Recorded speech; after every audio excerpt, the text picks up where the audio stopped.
Hello जी, good morning. तो good morning कुछ ऐसी हुई मेरी, और मैं किसी का नकल उतार के इनको जगह कह रही थी गुड मॉर्निंग बोलो और जा चाय बनाओ। तो मैंने पूरा तो नहीं डाला, नहीं तो फिर गड़बड़ हो जाता।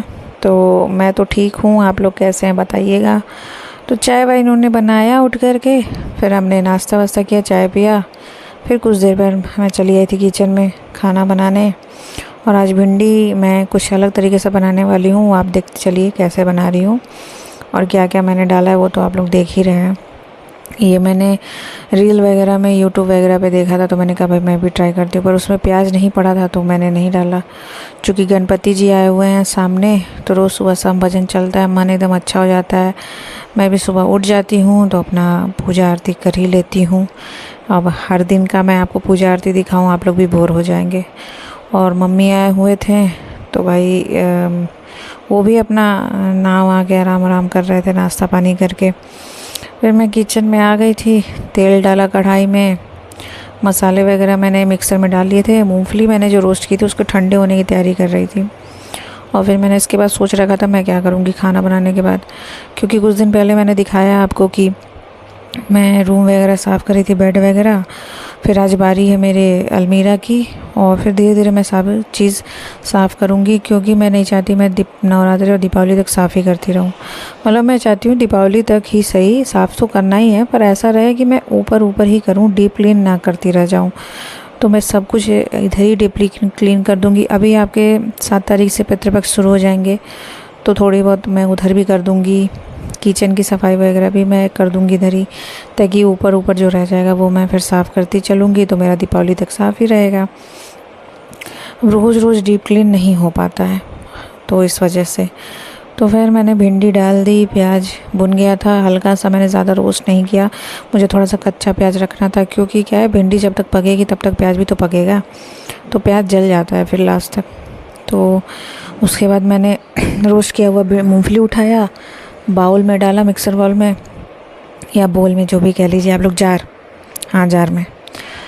तो फिर इसको मैंने पीसने को चल दी मैं। उसके बाद से मैंने क्या कहते हैं आटा वगैरह भी मार लिया था, तो मैंने कहा भाई थोड़ा सा अच्छे से गूँथते हैं। पापा बोलते थे कि इसको जितना गूँथोगी, जितना मारोगी, उतना ही अच्छी रोटी बनती है। तो मैंने उसको मार रही थी, पर मेरे हाथ से हो नहीं रहा था।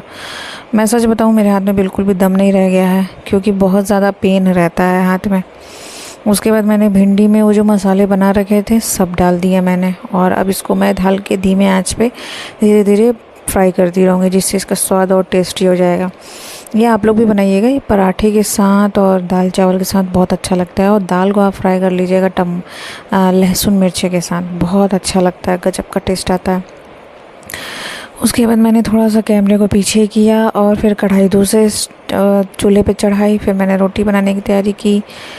तो रोटी का आटा तो ज़्यादा मैंने लगा लिया था, इसी वजह से शायद मुझे ज़्यादा पेन हो रहा था। तो मैंने कहा कि भाई, और जो कि क्या है ना कि मैंने सारे कपड़े भिगो दिए थे, क्या कहते हैं किचन के धुलने के, तो रोटी वाला कपड़ा भी गंदा हो रखा था, तो इसलिए मैं नैपकिन लगा रही थी। नैपकिन कह लीजिए चाहे रोल कह लीजिए। इसके बाद आज ज़्यादा कुछ खास है नहीं। मैंने भी सोचा कि गणपति जी के लिए बनाऊं बहुत कुछ, तो मैंने बेसन के लड्डू और मोदक बनाए थे, उसको मैं बहुत जल्दी ही शेयर करूंगी आप लोगों के साथ। और मैंने जब गणपति जी बैठे तो मैं उनको मतलब सामने मैंने दिया भी कि भैया, मैं तो नहीं बैठा पाई गणपति जी, जब भगवान चाहेंगे तो मेरे घर भी आएंगे, तो उनको चढ़ाने को मैंने कहा कि मेरी तरफ से चढ़ा दीजिएगा। अच्छा बना था, पर क्या है कि मैंने कभी मोदक खाया ही नहीं है, ठीक है, रियल वाला जो मोटे चावल के आटे का बनता है भाप से। तो मैंने बनाया, पर बहुत अच्छा बना था, क्योंकि बहुत जो लोग नहीं खाए होंगे वो पहली बार खाएंगे, तो उनको तो अच्छा अजीब ही लगेगा। तो मैंने बनाया, और बहुत से तरीके से मोदक की मैंने रेसिपी देखी, मावे की और ड्राई फ्रूट्स की, फिर दूध की, पनीर की, फिर क्या कहते हैं उसकी भी एक आती है बेसन की भी, मतलब बहुत से तरीके की। पर मैंने रियल वाला बनाया जो ट्रेडिशनल बनता है, उसका मैं शॉर्ट्स ज़रूर शेयर करूँगी आप लोगों से।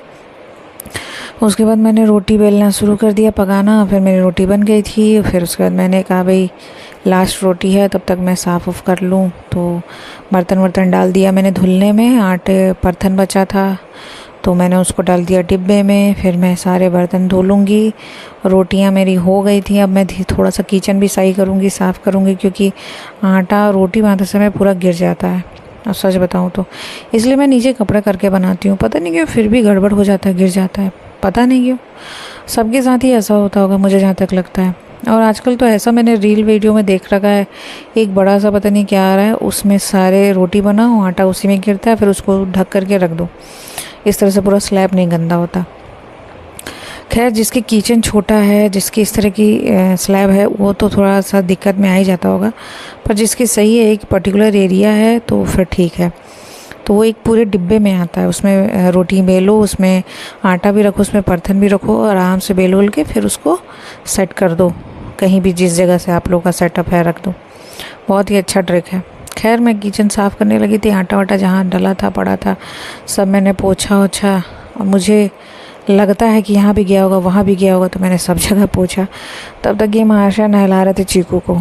तो मैंने कहा कि भाई नहला दो थोड़ा सा। मैंने भी रिकॉर्ड कर लिया। मैंने कहा कि भैया ये देखो, मैं हंस रही थी उसके ऊपर, जैसे बकरी लगती है जब वो नहा लेती है ना, तो बकरी लगती है।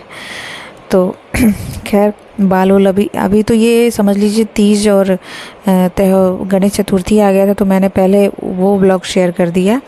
अदरवाइज़ ये उन दोनों तीज के पहले का ब्लॉग है, जिसमें मैंने सफाई वफाई की थी। अभी मैंने और भी ब्लॉग आएंगे जो तीज के पहले के हैं, जिसमें मैंने सफाई वगैरह की है, और वो मैं शेयर नहीं कर पाई थी। तो तबीयत वगैरह भी ख़राब थी और बहुत से काम थे। अब देखिए भाई, मैं बात कर रही थी, तो मैं हेडफोन भी पहनी हुई थी, चश्मा भी पहनी हुई थी। मैं निकाल के मेरे दोनों साथ में लेके जा रही थी बाथरूम में, तो मैं हंस रही थी भाई। खैर, फिर थोड़ा सा दाल बचा था कल का, वो गरमाया गया। चावल था ही, रोटी मैंने बना दी थी। ये भी सूखने के लिए कमरे में रख दिया था हम लोगों ने इसको। ये भौंक रही थी, मुझे भी बैठाओ बिस्तर पे, मुझे भी बैठाओ। मतलब इसको वो सब चीज़ करना है जो हम लोग करते हैं। देखिए देखिए, अब मैं इसको चढ़ा भी रही थी। खैर, शायद इसको टॉयलेट लगा था, मुझे जहाँ तक लगा था, तो मैंने वही कहा कि चलो ले चलो। तो फिर ये खुशी खुशी उतर गई। नहाने के बाद इतनी एक्टिव रहती है, इतनी अच्छा लगता है इसको, मैं क्या बताऊँ। फिर हमने खाना खाया, और ये मैंने बनाया था, याद होगा कि मलाई कोफ्ता। ये भी थोड़ा सा था, तो वो भी हमने ले लिया और खाया खूब मज़े से। और फिर मैं शाम को लग गई अपने अलमीरा को सेटअप करने में, सफाई करने में। मैंने इनसे कहा ज़रा हेल्प करो, तो ये कह रहे थे तुम करो। तो मैंने इनसे पूछा अच्छा कि बताओ कैसे करूं, क्या करूं। तो कह रहा तुम करो, मैं नहीं करूँगा, मैं जा रहा हूँ काम करने। मैंने कहा ठीक है बेटा। मेरे को इतना गुस्सा लगता है, इनका अलमारी में मैं ही सेट करूँ, अपना भी अलमारी मैं सेट करूँ, और इनके कपड़े भी मैं तय करूँ, अपना भी तय करूँ। खैर, सारे रेड वाले जो थे मैंने एक हैंगर में लगाए, फिर सारे मरून जो थे एक हैंगर में लगाए, सारे पर्पल जो थे वो लगाए, फिर सारे और जो सिर्फ कुर्तियाँ थी उनको एक सेट किए हैं। फिर 2-4 साड़ियाँ ऐसी हैं जो मैं पहन लेती हूँ रेगुलर में कभी कभी, तो उनको मैंने नीचे रख दिया था। बाकी सब साड़ियाँ ऐसी हैं जिनको मैं तह वह लगा के झोले प्लास्टिक में करके ऊपर डाल दिया था। और नीचे मेरे कुछ ऐसे सूट हैं जो मैं जनरली बाहर पहन के जाती हूँ, या कुछ ऐसे ही ख़ास। और सारे टॉप, टी शर्ट, जीन्स जितने हैं सब मैंने सेटअप करके लगा दिए थे। और चूँकि मैंने अलमारी बड़े शौक़ से ली थी, मुझे तो इतना पता ज्ञान नहीं था कि क्या इसमें होना चाहिए क्या नहीं, तो मैंने ज़्यादा खाने वाले नहीं लिए थे, मैंने ये अलमारी ली थी। अब मुझे क्या बताऊँ, लास्ट में चल के मुझे अफसोस ही हो रहा था कि मैंने खाने वाले ले लिए तो ज़्यादा बेहतर था। खैर, ये महारानी मेरे रास्ते में बैठ रही थी, बार बार इनका पूंछ आ रहा था। तो ये रहा, मेरा काम हो गया था। बस आज का ब्लॉग इतना ही था। आप लोगों को ब्लॉग अच्छा लगा हो तो लाइक करिएगा, कमेंट करिएगा, शेयर करिएगा और सब्सक्राइब करिएगा। फिर मैं अपने नए ब्लॉग के साथ आपसे मिलती हूँ। ज़रूर बताइएगा कैसा लगा आज का blog. Bye bye, take care.